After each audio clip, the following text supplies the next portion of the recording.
एक तरफ घाटी में गोलियों की आवाज गूंजी, पहलगाम में हुए कायराना आतंकी हमले से देश गम और गुस्से में डूबा था, और दूसरी तरफ अरब सागर में गूंजी आईएएस सूरत की दहाड़। भारत ने फिर दुनिया को दिखाया कि हम सिर्फ सहते नहीं, जवाब देना भी जानते हैं। दरअसल यह है भारत की सबसे आधुनिक और स्वदेशी युद्धपोत आईएएस सूरत। भारतीय नौसेना का यह शेर दुश्मनों के लिए एक चेतावनी बन चुका है।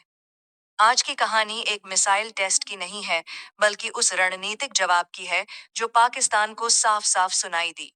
सबसे पहले बात करते हैं उस दर्द की जो पूरे देश ने पहलगाम में महसूस किया। 26 पर्यटकों को निशाना बनाकर आतंकियों ने जिस तरीके से हमला किया, वह साफ तौर पर पाकिस्तान प्रायोजित आतंकवाद का चेहरा दिखाता है। हमले में मासूम नागरिक मारे गए, दर्जनों घायल हुए। इंटेलिजेंस सूत्रों के मुताबिक यह हमला पाकिस्तानी आईएसआई की योजना के तहत हुआ।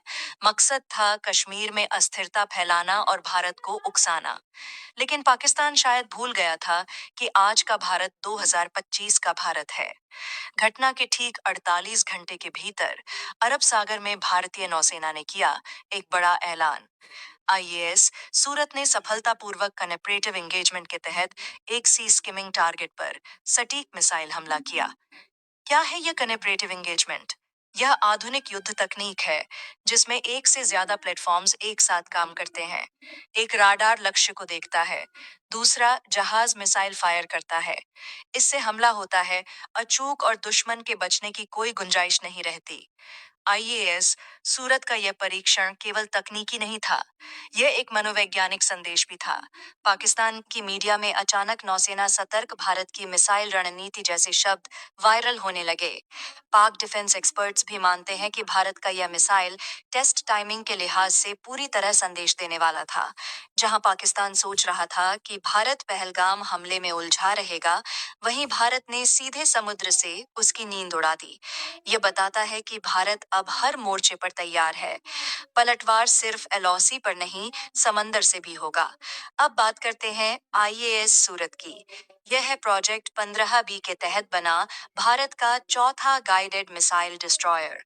इसमें लगी हैं अत्याधुनिक ब्रह्मोस मिसाइलें, 12 के 8 एयर डिफेंस सिस्टम और इलेक्ट्रॉनिक वॉरफेयर स्वीट्स। इसकी खासियत है स्टेल्थ टेक्नोलॉजी, यानी दुश्मन के राडार को चकमा देना। यह युद्धपोत सिर्फ एक जहाज नहीं, ये है भारत की समुद्री ताकत का प्रतीक।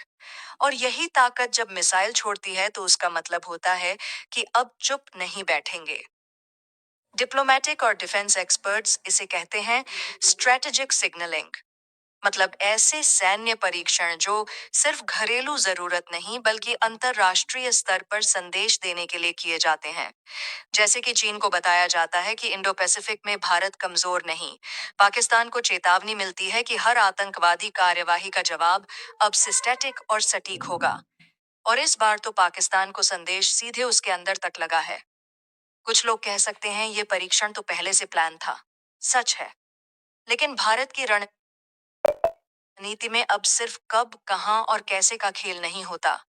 अब कैसे दिखाना है, किस वक्त दिखाना है और किसको दिखाना है, वह भी उतना ही अहम है। आईएएस सूरत का यह लॉन्च ठीक पहलगाम हमले के बाद हुआ। यानी भारत ने अपना दुख भी जताया और शक्ति भी दिखाई। फ्रांस, अमेरिका और रूस ने पहलगाम हमले की निंदा की।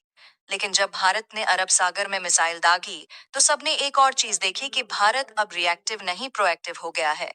जहां पाकिस्तान अभी भी पुराने आतंकवादी मोड में फंसा है, वहीं भारत न्यू एज वॉरफेयर की दिशा में चल पड़ा है। नेवी, एआई, सैटेलाइट सर्विलांस और हाइपरसोनिक सिस्टम्स। खैर, इस पूरे घटनाक्रम से जो बात निकलती है वो ये है कि भारत अब आतंकवाद का जवाब सिर्फ बयान से नहीं देगा। आतंक की हर गोली के जवाब में भारत की मिसाइल तैयार है। और अगर जरूरत पड़ी तो समुद्र, आकाश या जमीन, कोई भी सीमित क्षेत्र नहीं होगा। आईएएस सूरत ने आज सिर्फ एक मिसाइल नहीं छोड़ी, बल्कि पाकिस्तान को यह बताया कि भारत अब चुप नहीं रहेगा। पहलगाम की पीड़ा को भारत ने ताकत में बदला। आईएएस सूरत की गर्जना से पाकिस्तान हिल गया है। यह है नया भारत, जो जवाब देता है वह भी दमदारी से। Bureau report, news of